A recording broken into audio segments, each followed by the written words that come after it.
All right, TikTok. Earlier today, I seen somebody that's in recovery had a comment that said, if somebody's willing to put dangerous drugs in their body purposely, then they shouldn't be saved. Okay, I'm gonna say this. That's ignorant. I don't care what anybody thinks. That's uneducation. That person has no idea what it's like to be addicted, or hasn't ever experienced anybody in his family or close to him being addicted. Okay, so why would you say something as horrible as that? Okay, don't speak on it if you don't know nothing about it. Everybody seems to think they know what addiction and recovery is. Unless you've been there, unless you've gone through it, you don't. Okay, but you can get educated to help others. That's what we need. Um, Good example. I seen a meme, or not really a meme, but a quote from 3 a.m. Thoughts on Facebook, and it said, "When your flashlight goes dead, do you throw it away? No, you don't. You replace the batteries, right? So work again. You take care of it. You treat it right, so it works for a long time. Okay, that's a good point. That is actually explains it to a T. Some people need, like it said, the quote said, some people need double A. They need affection. They need acceptance. Some people need triple A's. Acceptance, affection. It goes on and on. It lists some people need C batteries. Compassion, and some just need D batteries, direction. But it doesn't matter. The point is that's you don't throw that quote using us as a flashlight and our addiction. You know, it's the batteries that have been drained. We've been drained. I know I used to be a drug addict. I used to do 3 grams a day of heroin. Okay, did I want to do that? Absolutely not. Absolutely not. I couldn't function without opiates. All right, I felt horrible for even having to do them. It made me sick. It made me. I couldn't even function without it. Okay, so if you do not know what addiction truly is, if it's never affected you, it has never, ever, ever been somewhere close to your family. Okay, one day it's gonna. One day you're going to know someone that goes through this. And are you going to be the one sitting there saying, "Oh, well, somebody help me, please help me"? And what if nobody helped you? What if there was nobody there to help you? Think about that for a minute. So educate yourselves, people.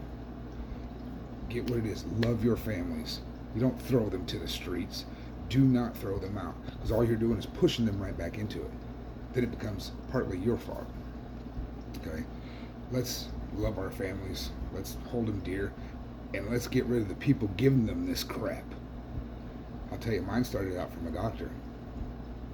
15 years of 10 milligram Norcos or 1,000 milligram Vicodins, 120 of them a month for 10 years, 15 years, excuse me, almost 15 years, 120 of those pills a month.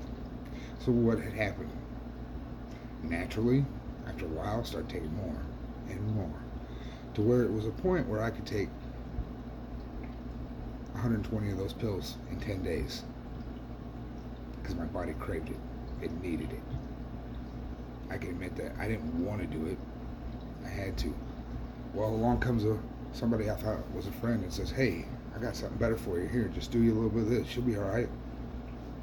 Snorted a little line and, oh, I can work. I can get up. I can move. I don't hurt. 2 months later, I'm shooting up 3 grams a day. That's how quick it takes hold. So don't say that somebody's purposely doing this. You want to know how I quit? I quit cold turkey. I nearly killed myself doing it. Spent a month in the bathroom, puking shit on myself. Did you think that was fun? Would you think that was fun? No, it wasn't. The one time I overdosed, I hadn't done heroin in almost 5 years. It was swapped with a B12 shot I was supposed to take. I didn't know it. I put it in my hip, and it nearly killed me. It had arsenic in it. I was revived in the house, went to the ambulance, had another 8-hour Narcan drip. Doctors had to report it. There was arsenic and enough fentanyl-based heroin to kill 6 men my size or better. And I walked out of the hospital. You think I wanted that? Absolutely not. We don't do it on purpose, you know. It might be someone like, say for instance, someone like you that says, oh, hey, just try this, it's all right. And you got off of it because you said, this ain't for me. But yet, that person over here that has depression already is using it for numbing, and you just got them hooked, okay? So don't say anything, don't make comments on stuff you have no idea what you're talking about, okay? We are out here literally trying to save lives. Let us do that. If you want to help, please do. Please, by all means, help us. But get yourself educated. Ask. There's doctors out there. There's, addiction specialists, but nobody knows. I don't care if you've been a psychiatrist for 40 years, okay, and specialize in addiction studies. You still do not know exactly what it's like unless you've been through it. All right? Those of us that have been through that, where do you think they get their information from? They don't just pull it out of nowhere. It comes from people like us that have been there and have changed our lives. So if you want to know something, just ask. Don't make silly comments and try to bring somebody down that's doing well for themselves and trying to recover and using this platform to recover, because they need that help too. People in active addiction, this is why they don't come to get help. Because of silly stuff like that, they're ashamed. Because people embarrass them. America, wake up. We have a drug problem and our government doesn't give a crap. So let's start giving a crap ourselves. Okay? Who cares about Kim Kardashian, or who cares about the Miami Heat? Who gives a crap about dancing on TikTok? Let's face the facts that we have a bad drug problem in this country and quit ignoring it, because it's all over the streets. The tent cities, the homeless people. Oh, let's pick on the meth heads. You know what? I did meth too. Pick on me, because I'm telling you what, everybody that's ever told me I could spot a meth head from a mile away never knew I was doing it. There you go. So empower yourselves a little bit, because I'm telling you, nothing pisses me off more than somebody telling me they know more about what I went through than me, that's never been there. Okay, I'll be happy to educate you, because I can use the help. I can use an army trying to save these lives. But don't say something stupid, because I will come back and comment back, and I'll be nice about it and make you feel the same way you're trying to make somebody else feel. Because I don't know a drug addict, one, that wants to be a drug addict or aspires to be a drug addict. Nobody ever dreams of being a drug addict. Come on, that just sounds silly. So wake up, America. Let's get at the government. We have an opiate epidemic in 30 years that has gone from 6,000 deaths to 107,000 deaths in 30 years. Think about this. We have a drug problem. Let's shut the damn borders down. Let's get rid of this shit and hold your families close and keep the people out giving it to them. Don't kick them out to them.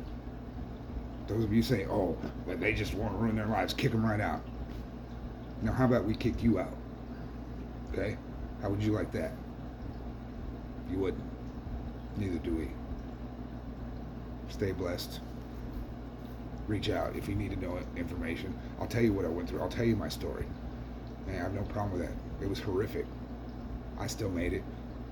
Okay? Other people can too, but they ain't going to come forward. They're not going to come forward if they don't trust anybody. Which is kind of hard to trust people when the people that are supposed to love you put you down and throw you out. So that's some food for thought. Thank you guys. Sorry about the rant, but it needed to be said. Let's empower people. Let's help people. Especially if you call yourself a Christian, you shouldn't be judging nobody. You should be out there helping them, loving them. That's what you're called to do. Not say, oh, drugs are bad. You shouldn't be doing drugs. That's against Jesus. You know what?